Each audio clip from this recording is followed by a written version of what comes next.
Hello friends, I welcome you all in my YouTube channel. आज इस video में हम MPCE 023 का लास्ट ब्लॉक कर रहे हैं। लास्ट ब्लॉक का हम लास्ट यूनिट करेंगे रिसर्च फाइंडिंग्स। वीडियो स्टार्ट करने से पहले मैं आपको क्लियर करना चाहती हूँ कि ये जो चैनल है इसमें मैंने आपके लिए टोटल, जैसे सेकेंड ईयर में काउंसलिंग में टोटल 6 मॉड्यूल्स हैं, तो आपके लिए मैंने 6 के 6 ये लास्ट वीडियो के बाद जो 6 मॉड्यूल्स के सेपरेट प्लेलिस्ट आप देखेंगे। हर सब्जेक्ट की, हर मॉड्यूल की मैंने 21, 22, 23, 24, 25 एंड 26 इन 6 की 6 सब्जेक्ट्स की मैंने आपके लिए सेपरेट मॉड्यूल वाइज जो है प्लेलिस्ट में आप देखेंगे, वीडियोस मिल जाएंगी। इसी तरह से जो है फर्स्ट ईयर के MAPC फर्स्ट ईयर के स्टूडेंट्स के लिए टोटल 7 मॉड्यूल्स हैं, टोटल 7 मैनुअल्स हैं। उनमें मैंने जो है 6 की मैं प्लेलिस्ट में पूरे जो है chapter wise videos, unit wise videos बना चुकी हूँ, डाल चुकी हूँ। और जो है अब जो है स्टैटिस्टिक्स वाला जो है, जैसे हमारा ये मॉड्यूल कवर होता है तो नेक्स्ट में मैं आपके लिए जो है जो स्टैटिस्टिकल साइकोलॉजी है उसकी हम जो है MPC 006 की वीडियो भी डाल देंगे। तो इसको वीडियो को स्टार्ट करते हैं। रिसर्च फाइंडिंग्स, इसमें क्या है कि रिसर्च फाइंडिंग्स के अंदर कि ये जो चैप्टर है, वैसे ये इसमें एक तो आउटकम स्टडीज़ एंड इसके अंदर एथिकल इश्यूज़, ये दो जो है बहुत ज़्यादा इंपॉर्टेंट है।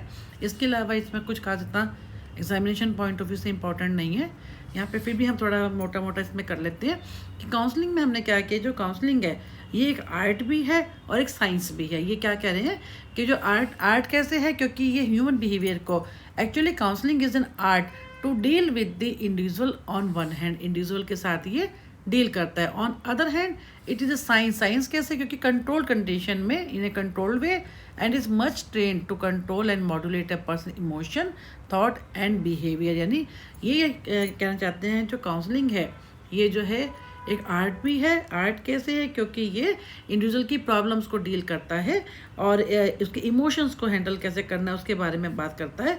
और अगर हम साइंस की बात करते हैं तो साइंटिफिकली जो टेक्निक्स हैं उनको कैसे कंट्रोल कंडीशन में कैसे हम जो है उसको यूज़ करते हैं, ये इस तरह से कह रहे हैं कि जो है ये जो है साइंस भी है।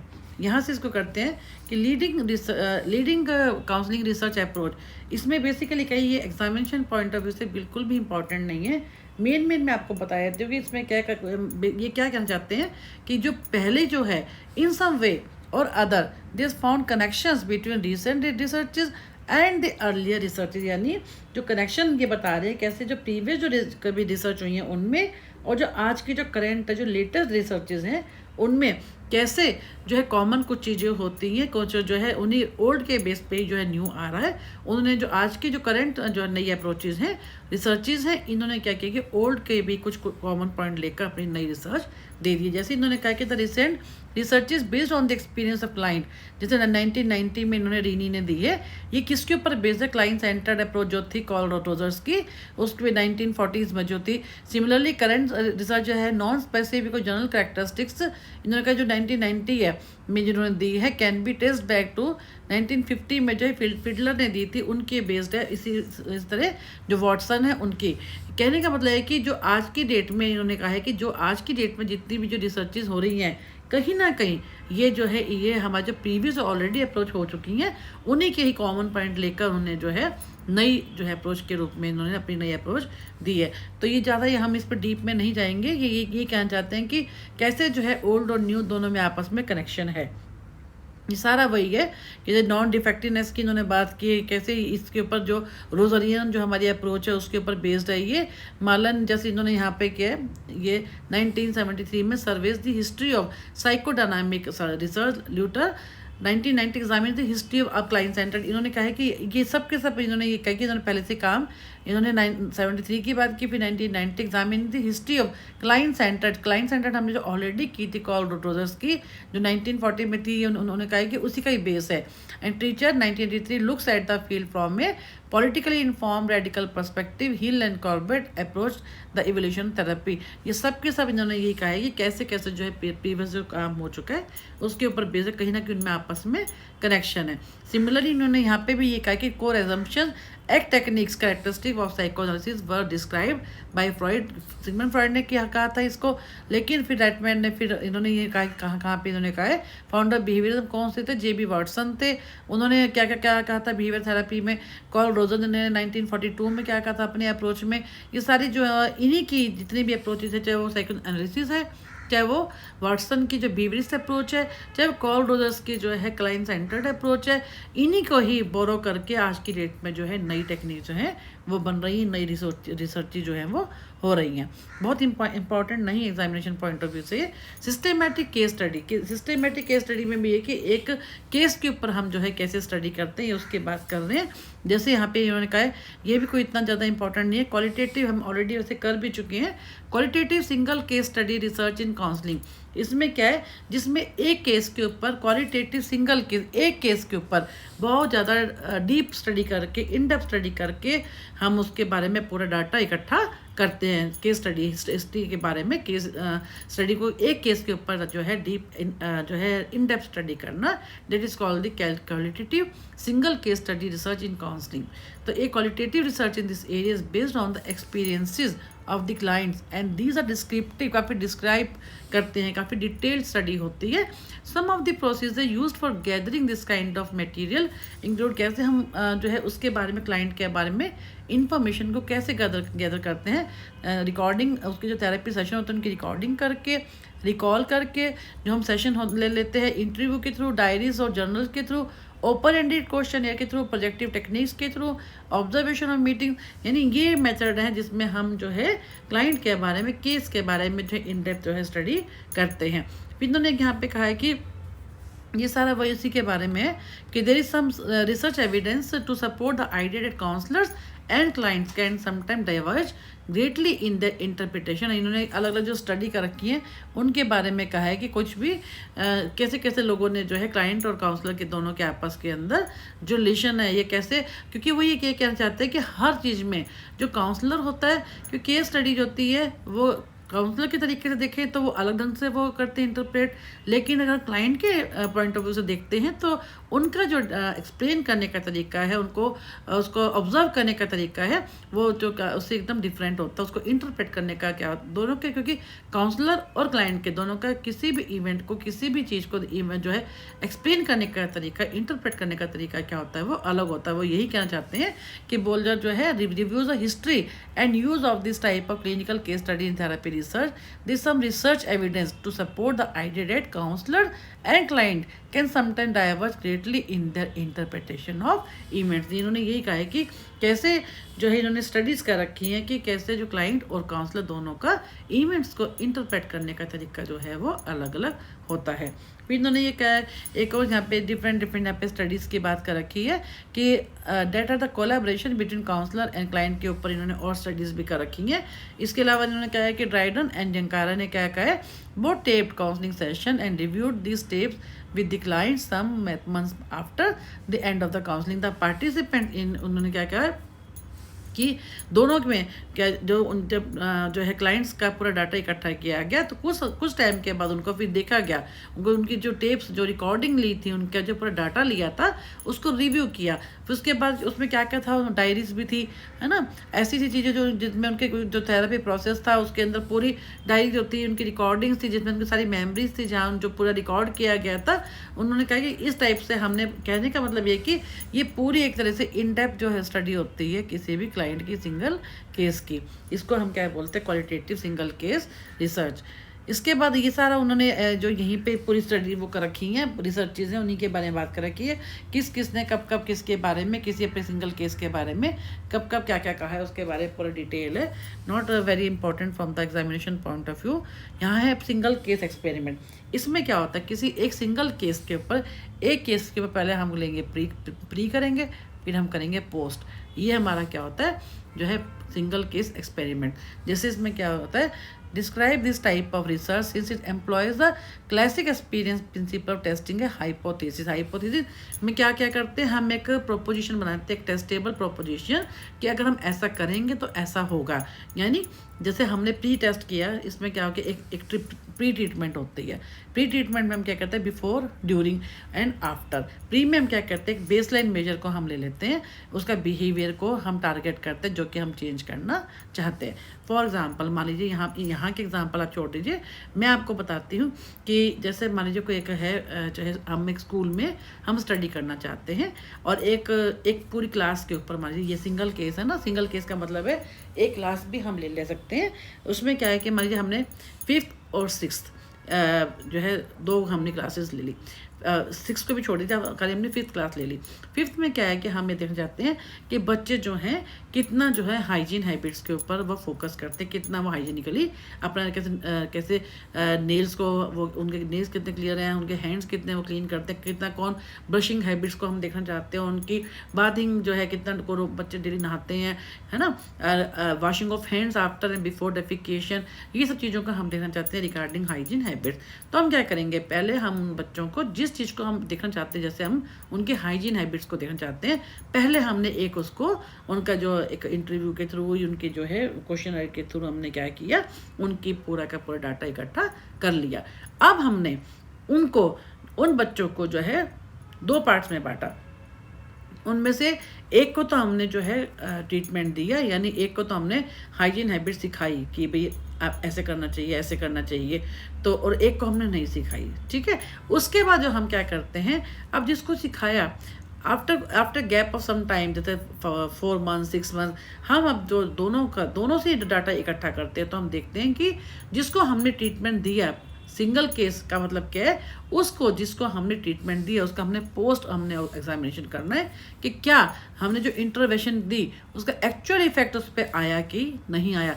पोस्ट थेरेपी या फॉलो अप असेसमेंट, हम इसको ये देखना चाहते हैं कि उनके जो बिहेवियर में कुछ चेंज आया है या नहीं आया, और वो उससे फिर हम कंपेयर करते हैं जिसको हमने कोई भी इंटरवेंशन, कोई भी ट्रीटमेंट हमने नहीं दिया। यहाँ पे जिन्होंने एक और एग्जांपल भी दे रखा है एक लेडी का, मान लीजिए इन्होंने किसी का एक कोई है कि यहाँ पे study example of AB time series case study the report by Vance and Hangen. इन्होंने क्या कहा कि the client was a woman of 35 who presented with a problem of vomiting and after eating most types of the food। कि एक lady है, वो 35 years की है और जो है वो बहुत ज़्यादा ओबेस है, बहुत मोटी है। उसकी 2 सर्जिकल ऑपरेशन हुए हैं उसके to remove part of her stomach and abdomen. बहुत ज़्यादा खाती है, बिंज ईटिंग करती है, खाती रहती है। और इवन ऑपरेशन के बाद भी उसने क्या किया, आफ्टर दिस ऑपरेशन के बाद भी उसने क्या किया, भले ही उसका जो वेट है वो थोड़ा ड्रॉप हो गया considerably, but her pattern of binge eating continued again after operation. भले ही उसका जो है ऑपरेशन के बाद जो वेट है वो काफ़ी कम हो गया, even then she started binge eating, बहुत ज़्यादा विदाउट कॉन्शियसली खा रही है टू मेंटेन हर वेट।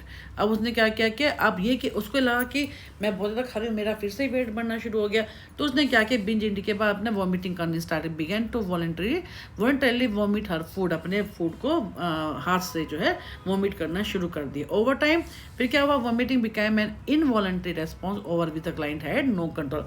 अब उसको आदत पड़ गई, खाना है और हाथ से वॉमिटिंग करके निकालना, तो उसकी भी उसको आदत पड़ गई। अब उसमें क्या क्या है, अब हम ये हो गया हमारा pre treatment.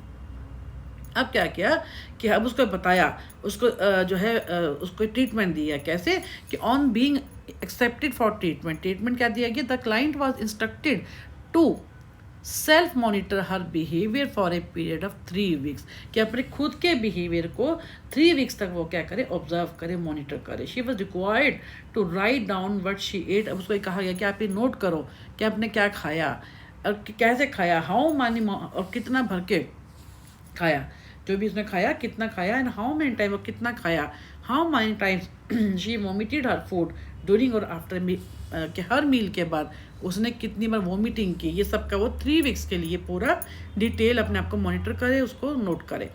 On the basis of this baseline information, a behavioral program was initiated, यानी उसको ट्रीटमेंट दिया गया, उसको इंटरवेंशन अप्लाई की गई, which included continuing to record. अब ये क्या कि उसको वो अपना बिहेवियर को 3 weeks के लिए वो क्या कर रही है, रिकॉर्ड कर रही है। Beginning a physical activity schedule, regular weighing, practising pacing and relaxation techniques while eating and reporting progress at weekly therapy. अब क्या हुआ, जब उसको ये करने के लिए कहा गया तो नोट किया गया, जब उसने अपने बारे में खुद ही नोट करना शुरू किया 3 वीक्स के बाद, तो क्या हो गया कि नोट किया गया कि उसने काफ़ी अपने ऊपर उसने कंट्रोल किया, फिजिकल एक्टिविटी उसने स्टार्ट कर दी, रेगुलर वेट के लिए उसने थोड़ा कॉन्शियस होगी, रिलैक्सेशन टेक्निक्स को वाइल ईटिंग, जब वो खाती थी फिर थोड़ा ब्रेक देती थी। तो ये सब चीज़ें हैं कि कहने का मतलब यह है कि सिंगल केस एक्सपेरिमेंट, जैसे उन्होंने कहा है ना फीमेल के बारे में, कहा कि 35 ईयर्स की, तो एक ही केस के ऊपर प्री एंड पोस्ट दोनों कंडीशन को अप्लाई करना। तो ये सारा उन्होंने उसी के बारे में अपने एग्जाम्पल दे रखे। मैं आपको मोटा मोटा बता रही हूँ कि इसका मतलब क्या है।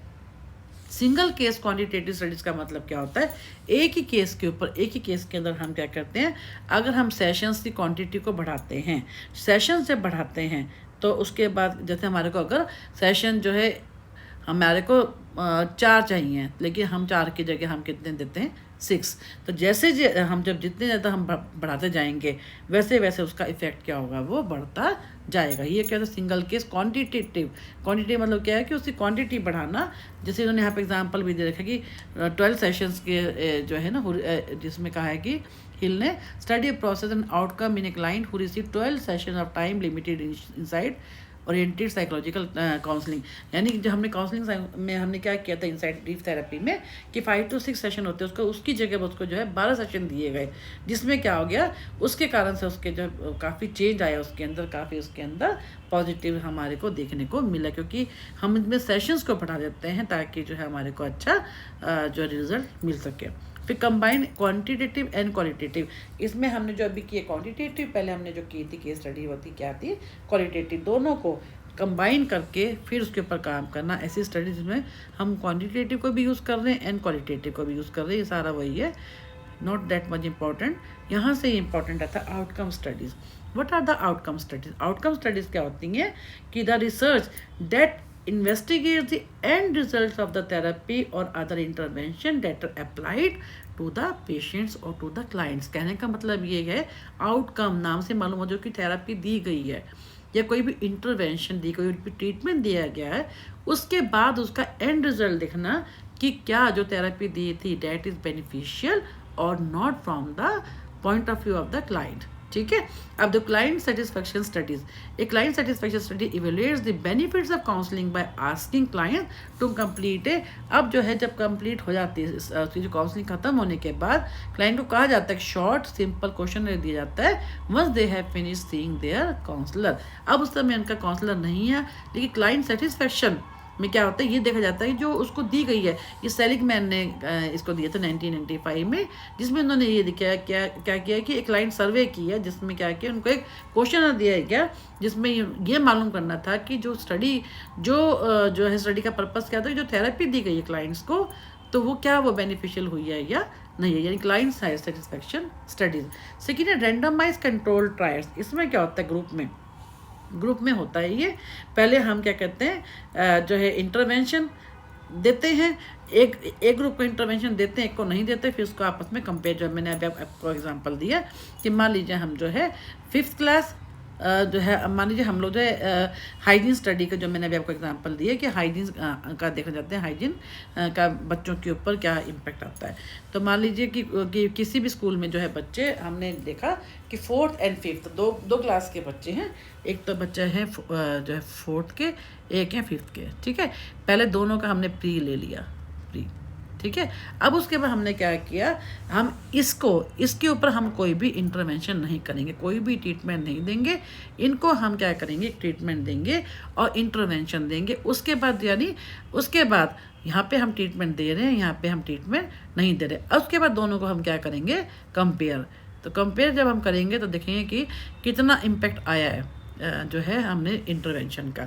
वो हमारा क्या होता है रैंडमाइज कंट्रोल, यानी एक के ऊपर हमने कोई भी इंटरवेंशन नहीं दी, कुछ भी नहीं समझाया। एक के ऊपर जो 4th क्लास के बच्चे हैं उनको हमने सारा बताया कि आपको सुबह उठ के हैंड वॉश भी करने चाहिए और डेली आपको नहाना भी है, और जो है आपको after defecation you have to wash your hands and you have to है weekly you have to cut your nails, है ना। इस टाइप का हम पूरा उनको हाइजीन के बारे में बताएंगे। और एक जो 5th क्लास है उसको हमने नहीं बताया कुछ भी, फिर उनके रिस्पॉन्सेज को हमने कंपेयर करना है जैसे a randomise trial involve first of all finding a pool of people who are all seeking help. वो सिमिलर प्रॉब्लम, सिमिलर प्रॉब्लम का मतलब क्या है, जैसे हमने बताया कि जैसे 4th क्लास के पूरा स्टैंडर्ड के बच्चे हैं, एक जैसे हैं। अब क्या देखना है, this clients are then randomly assign to different treatment condition. जैसे हमने उनको बताया हाइजीन के बारे में, उनको कंडीशन दी।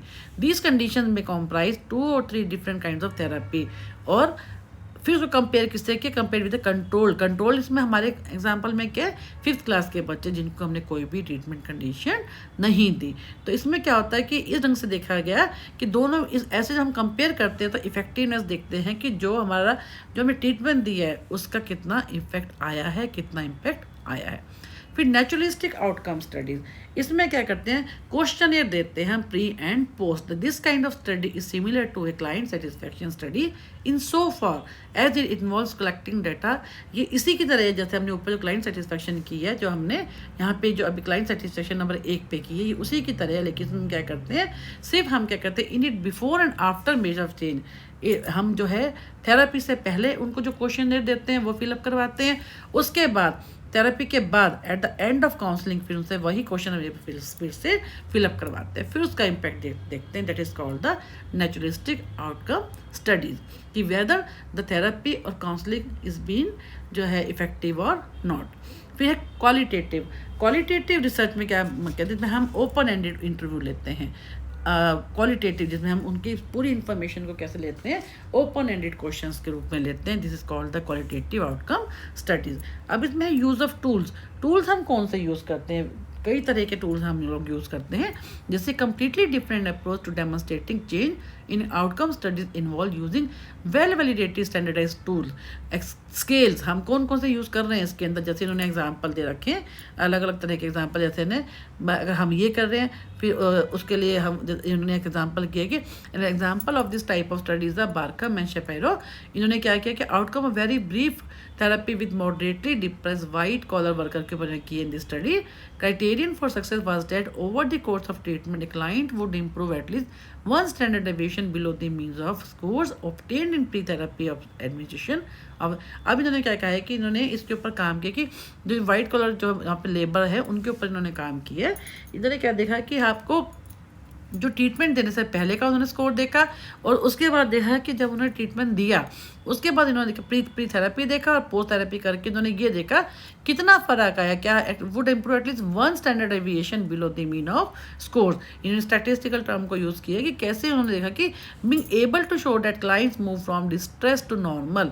अब उन्होंने क्या कहा है कि कैसे उन्होंने ये देखा कि कितना चेंज आया ट्रीटमेंट के बाद, के जो क्लाइंट थे इनके वो डिस्ट्रेस से नॉर्मल की तरफ आ गए। क्यों हुए, क्योंकि the powerful demonstration of effectiveness of form of counselling. इनको जो काउंसलिंग दी गई, साइकोथेरेपी दी कि दोस्त हु वर इन डिप्रेशन या फिर डिस्ट्रेस, काफ़ी डिटेल में नहीं दिया है कि इन्होंने मालूम हो रहा है कि इन्होंने जो स्टडी की थी वाइट कलर वर्कर्स के ऊपर जो कि डिस्ट्रेस थे, उनको जब उन्होंने थेरेपी दी तो वो डिस्ट्रेस से नॉर्मल की तरफ आ गए, तो काफ़ी इंपैक्ट आया उसका। तो ये प्री पोस्ट को भी कह रहे हैं कि टेस्ट कौन कौन से होते हैं इसमें, such as core outcome question, Beck की डिप्रेशन इन्वेंट्री हो गई, हॉपकिंस की चेकलिस्ट हो गई, MMPI हो गई। तो इस टाइप के टूल होते हैं जिनको हम यूज़ कर सकते हैं। नेक्स्ट दिया हुआ है कंट्रोल ग्रुप। कंट्रोल ग्रुप जैसे हमने अभी बात की, ऐसा ग्रुप जिसको कोई भी हम ट्रीटमेंट नहीं देते, अपने आप इसको आप सेल्फ नॉलेज से भी कर सकते हो कंट्रोल ग्रुप को, कि ऐसा ग्रुप जो कि कभी भी एंटर हो सकता है, कभी भी निकल सकता है, या जिसको हम जो है कोई भी इंटरवेंशन, कोई भी ट्रीटमेंट नहीं देते। जैसे इन्होंने एग्जाम्पल भी दिया होगा यहाँ पे कहा कि they describe it as non scheduled treatment control in which control group clients were told that many people spontaneously recovered from depression and they could enter therapy whenever they wished. कभी भी वो थेरेपी में जा सकते हैं जब उनका मन करता है, और that would be regularly assessed by an independent clinical evaluator to see if they needed immediate। और फिर ये देख, एक तो वो कभी भी जा सकते हैं, बाहर निकल सकते हैं, और एक हम ये भी देख सकते हैं कि जो क्लिनिकल इवेल्यूएटर है कि क्या ये जो ग्रुप है कंट्रोल ग्रुप, जैसे हमने अभी बताया कि 4th और 5th बच्चों का हमने एग्जाम्पल दिया, हमने 5th क्लास के बच्चों को कोई भी इंटरवेंशन, कोई भी ट्रीटमेंट नहीं दिया, लेकिन उसमें हम देख सकते हैं कि क्या इनको वास्तव में कि इनको भी ट्रीटमेंट की ज़रूरत है। अगर हमारे को लगता है कि हमारे जो है 4th क्लास के बच्चों को जब हमने ट्रीटमेंट दी है, हमने उनको जो है कंडीशन दी उनको हाइजीन हैबिट्स के बारे में बताया, उनका जो रिजल्ट आया प्री एंड पोस्ट का, हमें लगा काफ़ी this very much significant difference, बहुत ज़्यादा फ़र्क आया है कि उनका, हमें जब उनको हाइजीन के बारे में बताया तो काफ़ी अच्छा उनका इम्पेक्ट आया। तो हो सकता है कि हम इस ग्रुप को भी जो है फिर क्या करेंगे, हम इसको भी देंगे। हमें स्टडी तभी जो है सही होती है, जब हमारा जो हाइपोथेसिस है तभी सही होता है, जब हमारे को जो हम ट्रीटमेंट देते हैं, जो हम इंटरवेंशन करते हैं, उसका जो है इम्पेक्ट आता है। कंट्रोल ग्रुप से जब हम इंटरवेंशन ग्रुप को या स्टडी ग्रुप का, ये जिसको हम कंडीशन ट्रीटमेंट देते हैं, उस ग्रुप के रिजल्ट्स को हम कंपेयर करते हैं, तो जितना ज़्यादा हमारे जो कंडीशन हम देते हैं, ट्रीटमेंट देते हैं, उसके रिजल्ट्स में और कंट्रोल ग्रुप के रिजल्ट में जितना ज़्यादा डिफरेंस आता है, उतनी हमारी स्टडी क्या होती है, वो बेनिफिशियल प्रूव होती है कि हाँ हमने जो है इंटरवेंशन दिए तो हमारी उतने ही वो स्टडी सही होती है। तो ये है कि हमारा कंट्रोल ग्रुप क्या होता है, जिसमें हम कोई भी इंटरवेंशन नहीं देते, कोई भी ट्रीटमेंट हम नहीं देते, लेकिन जिसके रिजल्ट्स को हम स्टडी ग्रुप के साथ, ट्रीटमेंट ग्रुप के साथ हम क्या करते हैं, या इंटरवेंशनल ग्रुप के साथ हम क्या करते हैं, कंपेयर करते हैं। तो इस वीडियो को हम यहीं पे ख़त्म करते हैं। नेक्स्ट वीडियो हम ई काउंसलिंग रिसर्च से स्टार्ट करेंगे। Thank you for watching my YouTube.